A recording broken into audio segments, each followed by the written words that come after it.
শ্রী শ্রী রাধা গোবিন্দ কালী মন্দির। এটি গাইবান্ধা জেলায় প্রথম মন্দির। বাংলার উত্তরাঞ্চলে গাইবান্ধা জেলার পলাশবাড়ী উপজেলায় নিঃশব্দে দাঁড়িয়ে আছে এক আধ্যাত্মিক উপাসনালয়, শ্রী শ্রী রাধা গোবিন্দ কালী মন্দির। এই মন্দির শুধু পূজার স্থান নয়, এটি একটি চেতনার কেন্দ্র, সংস্কৃতির আলয়।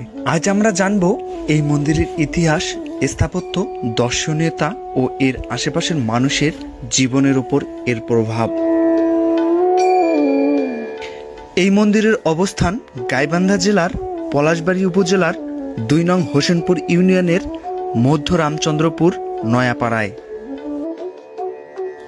এই মন্দিরটি শুধু ইট পাথরের কাঠামো নয়, এটি একটি বিশ্বাসের প্রতীক, একটি সমাজের স্বপ্নের বাস্তব রূপ। এই মন্দিরে রয়েছে বিশ্বের দ্বিতীয় বৃহত্তম আদি শিবের মূর্তি। এখানে বয়ে চলছে গঙ্গা যমুনার ধারা। এই মন্দিরের জন্ম হয় একটি স্বপ্ন থেকে, হরিদাসবাবু নামের এক সমাজসেবকের আন্তরিক প্রচেষ্টায়। তিনি বিশ্বাস করতেন ধর্মের মাধ্যমে মানুষকে ঐক্যবদ্ধ করা যায়। ২০২৫ সালের জুন মাসে নয়াপাড়া গ্রামে এই মন্দিরের উদ্বোধন হয় পূজার মাধ্যমে। হরে কৃষ্ণ। আসলে এই মন্দিরটি বাংলাদেশের সর্বশ্রেষ্ঠ এবং সর্বজনীন মন্দির। এই মন্দিরে যে পরিমাণ ভক্ত আসে প্রত্যেক দিন এবং তারা যে অনুদান বা প্রণামী দিয়ে আমাদেরকে সহযোগিতা করতেছে, সত্যি অসাধারণ।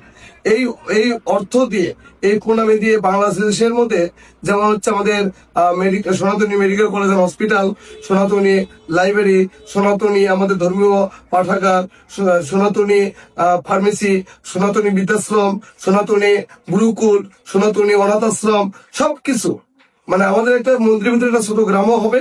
সেই গ্রামের লোকজন এই মন্দিরটাকে পরিচালনা করবে এবং সেবায়ত থেকে শুরু করে পুরোহিত থেকে শুরু করে সবাই এই মন্দিরের একটি ছোট গ্রাম তৈরি হবে। এই গ্রামের নাম হবে কৃষ্ণনগর। এই কৃষ্ণনগরের যারা বসবাস করবে, এই বসবাসকারী লোকেরাই এই মন্দিরটা, এই স্বর্গটাকে তারা সুন্দরভাবে দেখাশোনা করবে। হরে কৃষ্ণ, ভালো থাকবেন। স্থানীয় মানুষদের সহায়তায় ধাপে ধাপে গড়ে তোলা হয় এই বিস্ময়কর স্থাপনা। এই মন্দিরের নকশা করেছেন হরিদাসবাবু নিজেই।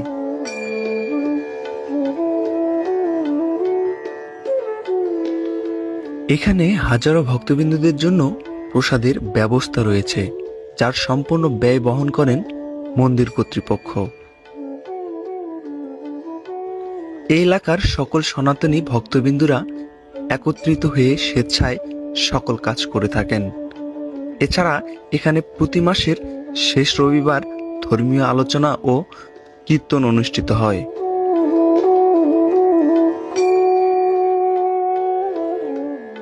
এই মন্দিরে ১৪৪টি দেবদেবীর মন্দির স্থাপন করা হবে, যার মধ্যে কেন্দ্রে রয়েছে রাধা গোবিন্দ ও মা কালীর।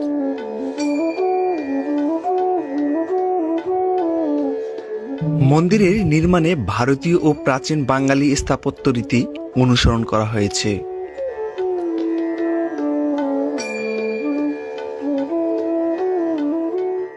দেয়াল জুড়ে টেরাকোটার কাজ, ফোয়ারার সংযোগ আর ভেতরে সোনালী অলংকার দর্শনার্থীদের মোহিত করে।